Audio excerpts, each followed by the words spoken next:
From the studios of Farm Journal Broadcast, this is AgDay.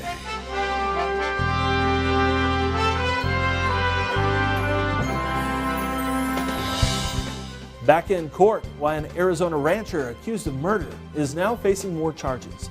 A natural gas price implosion. We're not seeing the big, 40, 50 cent moves anymore at this point. Why this once hot commodity has cooled off big time. As a coast-to-coast storm continues its trek and the wild scenes it's causing as it pushes east. Right now on AgDay. Good morning, I'm Clinton Griffiths. That massive winter storm we've been telling you about is now starting to gain steam. Right now, 65 million people in 29 states are in the storm's path. The storm bringing snow, ice, and extreme cold from California to Maine. Now take a look at the heavy snow and blizzard conditions in Arizona. It resulted in the closure of the main freeway between Arizona and New Mexico. Wind gusts up to 50 miles per hour were reported. Up to a foot of snow was expected in northern Arizona by this morning.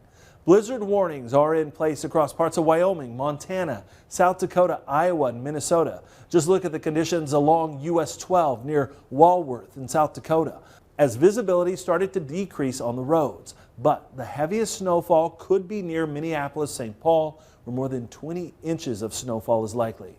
And in Texas, it's not snow, but dust. Check out the brownout conditions. This is in Randall County. That's in the Texas Panhandle. You can barely make out the flashing lights in the distance. Officers say one driver who couldn't see a thing because of the conditions slammed on their brakes, starting a chain reaction crash. No injuries were reported. The strongest wind gusts were reported near Amarillo at 69 miles per hour.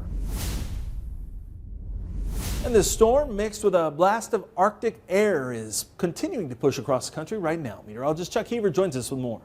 Well, again, we have wind as our big story, and the wind systems here are just crazy. We're going to have this wind push across the upper Midwest and then eventually work its way over on Friday to the East Coast. New York is going to be a windy day. And the other thing on Thursday is snowfall. Yes, the winds will continue, but overall, the country will go a bit quiet. We will have snowfall, though, still residual and then off on the mountain west with a storm moving down the coast on Friday. Going to bring a lot of rain to Southern California, and there's a snowfall all the way across the upper Midwest along the Canadian border and onto the East Coast. And watch this video shared by Wyoming Highway Patrol. As you can see, one of their troopers was nearly hit, literally almost hit by this semi. This happened near Rawlins on I-80. Officers reminding folks to please slow down and move over for emergency vehicles. Wow, what a lucky guy. Way too close. Keep safe out there. Okay, I'll have more on your forecasts coming up. Despite the return of snow and cold, natural gas prices are continuing to fall right now. AgDay's Michelle Rook joins us, and Michelle, prices have dropped more than 80% since the summer. Clinton, the market has just imploded. U.S. natural gas futures for March delivery fell below $2 per million BTUs this week for the first time since 2020. Now that's after hitting $8.37 on June 8th of 2022. That's a nearly $6.50 sell-off. It marks a major reversal when shortage fears sent prices to the highest level in 14 years. Now, it's the result of a drop in demand for liquefied natural gas in the U.S., but also globally. Abnormally mild temperatures this winter have eroded energy demand, causing inventories to swell above usual levels and prices to plunge more than 70% since November. A much delayed restart of the Freeport LNG terminal in Texas has also weighed on prices as it's shut down after a June explosion curbed export demand. And it's not clear if the market has reached a bottom yet. We're not seeing the big, 40, 50 cent moves anymore at this point. It's just a grinding couple, 3 cents, maybe 5, 6 cents here and there. And that just is against natural gas's nature. So I don't know that we're going to stay here all that long. When it turns, it's probably going to be a very volatile move. We just haven't seen signs of it yet. Of course, this is good news for farmers as it has lowered the price for heating livestock facilities this winter, drying grain, and helped ease fertilizer prices. The natural gas prices are also welcomed in areas that remain dry and will rely on irrigation again this growing season. So is it time to lock in some supplies? I would hold off until we get some sort of buy signal because you don't want to be too early. You don't want to be the first one to buy into natural gas, but you certainly don't want to be last. Newsom suggests end users keep a close eye on the market, though, because when it reverses, it will be a very volatile move and it will happen very quickly. Global demand has also dropped, with many Asian nations returning to coal. The European Union also slashed demand for heating this winter by almost a fifth with voluntary cutbacks and a mild winter. Now that's eased their energy crisis, keeping stockpiles above normal levels. Prices there are at their lowest levels since August 2021. All right, thanks, Michelle. Looking at some other fuels, USDA reports ethanol production and consumption has rebounded from the pandemic. The Economic Research Service creating this graphic starting with production in January of 2010. Now it says the production and use of ethanol has grown significantly over the last 3 decades, but started plateauing in recent years, leveling off near 10% last year. It says production averaged 1.33 billion gallons per month from 2017 to 2019. Consumption averaged 1.18 billion gallons. During the pandemic, it says production fell by 46% and consumption by nearly 40%.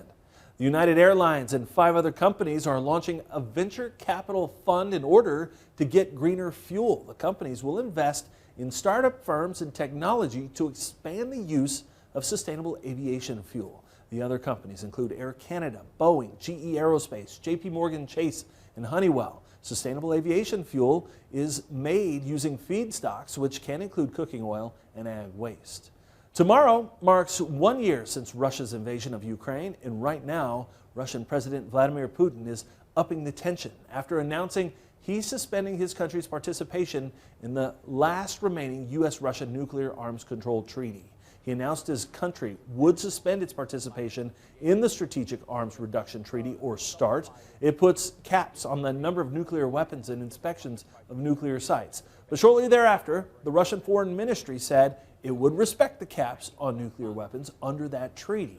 Now, President Biden, while in Poland this week, called Putin's announcement a big mistake. The president reassuring Eastern Flank NATO allies the U.S. will remain by their sides while Russia's war with Ukraine rages on. The Russians, even in the course of their buildup on the border along with Ukraine, signed on to a statement at the UN Security Council that reaffirmed a maxim that's been around since the Cold War, namely that a nuclear war must never be fought and can never be won. That is something that we still believe in profoundly. It was something that the Russians in recent months have reaffirmed themselves. We call on the Russians to make good on that and to cease with this nuclear bluster, with this nuclear saber rattling, and to act responsibly, even as they engage in this brutal war of aggression against the Ukrainian people. Meanwhile, as reported, inspections of Ukrainian ag shipments have fallen to half of what they were 4 months ago, and a backlog of vessels is growing. The hurdles come as separate agreements between Ukraine and Russia to keep supplies moving are coming up for renewal next month. Less grain moving out of Ukraine raises concerns about the impact that will have on hungry people in Africa, the Middle East, and Asia. Grains, they sold off on Wednesday with wheat seeing the steepest losses. We'll take a look at why coming up next. Plus, we get an update on the case against an Arizona rancher accused of murdering a man on his land near the border. AgDay is sponsored by Germinator Closing Wheels. Germinator steel closing wheels, perfected in conventional, excels in no-till. Order 12 to 16 rows today and qualify for free shipping or 20% off an end zone moisture management package.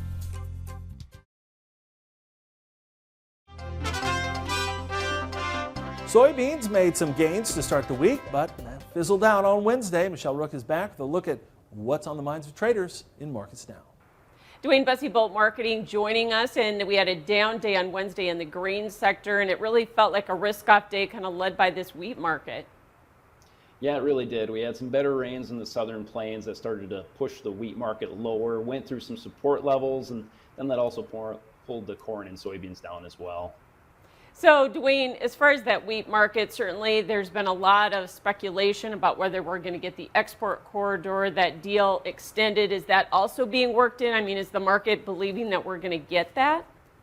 I think so. Yesterday there was some news that broke that Ukraine wants a 1-year extension on this deal. And I think most people in the trade believe they will eventually get that. But yeah, Russia will play its game and they'll act like they can't open it. But they need it open almost just as much as Ukraine does. So I do think eventually they'll get it open.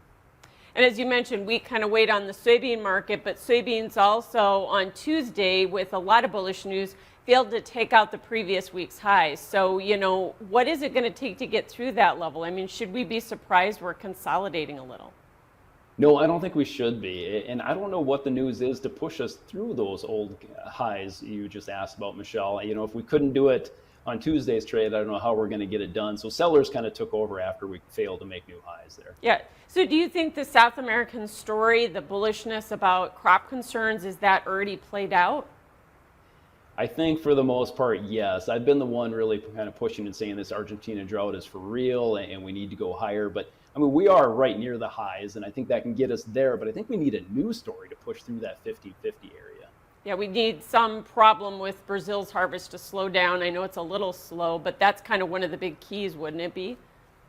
It is. That would be a key that would really help. But yeah, it's not that slow. Talking to people in Brazil, they said, we're really close to the average. They're really excited to plant that safrinha crop right behind the soybeans. So I don't think there's that bullish story to push us above that resistance quite yet anyway. And corn is still a follower? Corn is coiling and following just about every other market, isn't it? Kind of a bit of a boring story, I would say. And with our poor demand here, meaning exports and maybe even the ethanol demand is kind of poor, that failure here is stopping us from going up above that $7 mark. Okay, thanks for joining us, Dwayne Bussey with Bolt Marketing. More Ag Day coming up. For marketing advice, call Bolt Marketing, a futures and options brokerage firm. AgDay is brought to you by Duracade Viptera.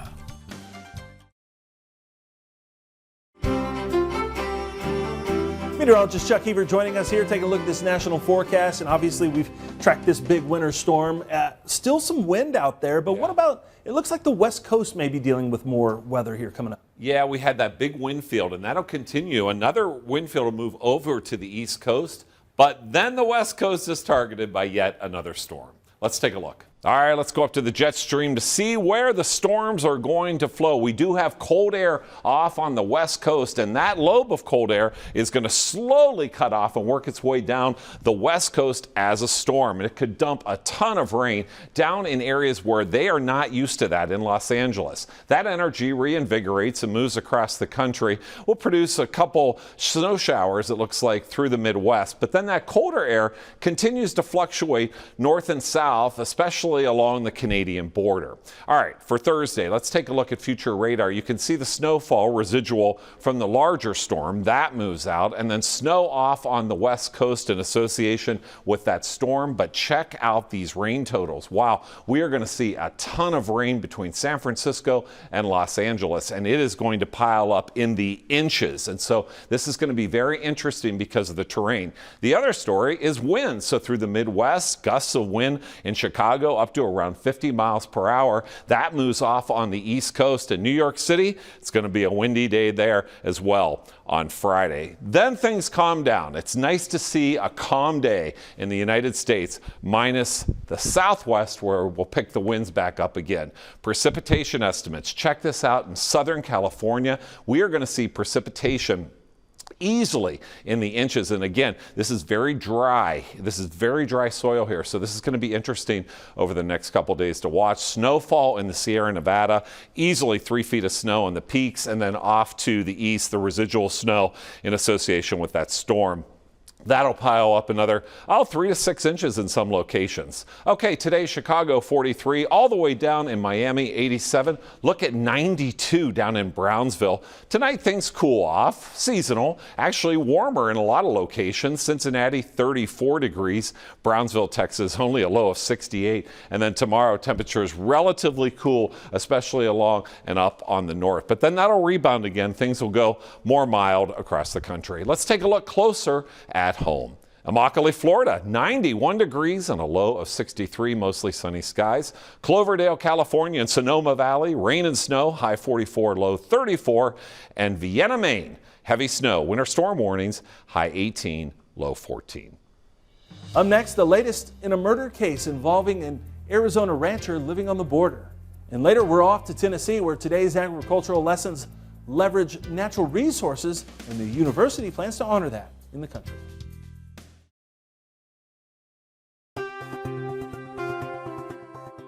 Drover's Report on Ag Day is brought to you by Beringer Ingelheim, because cattle first is a remark only made remarkable by you, producers and veterinarians across the country.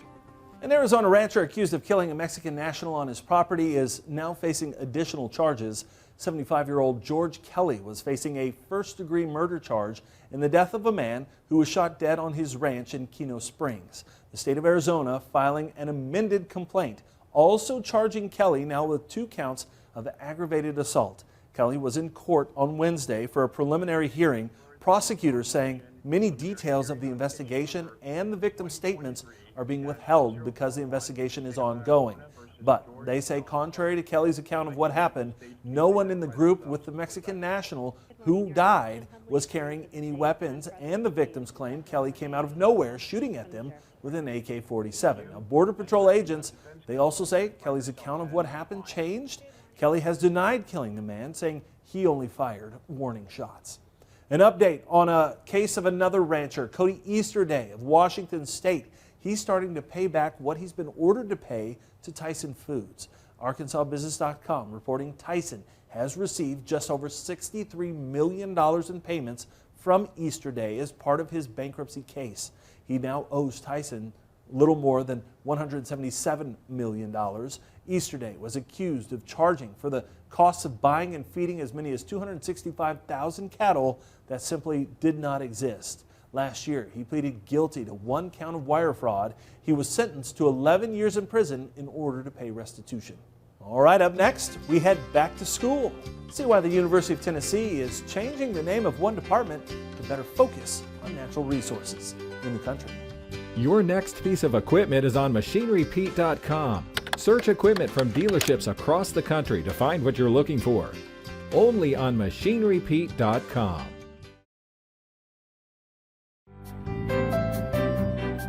In the Country on Ag Day is brought to you by Pivot Bio.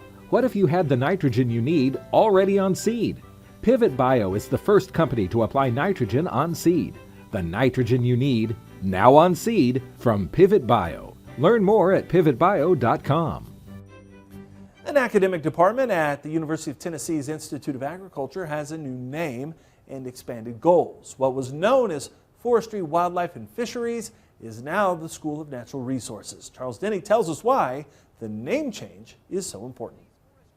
Growing trees in an urban setting, restoring lake sturgeon in Tennessee waterways, and a smaller but equally important fish, the sickle darter. And fire as a management tool, how to protect woodlands with controlled burns. A few examples of what students at UT's Herbert College of Agriculture can learn. But this department, once known as Forestry, Wildlife, and Fisheries, switched to a new name in 2023, the School of Natural Resources. It's a better descriptor of what we have in the department. We are continuing to do forestry, wildlife, and fisheries work, but we have just a number of other natural resource related fields. The name change is far more than just a symbolic gesture. In the academic world, you're going from a department to a school. This designation recognizes the breadth of programs offered in forestry, wildlife, and fisheries, but also teaching, research, and UT extension in wildlife health, bioenergy, and forest products.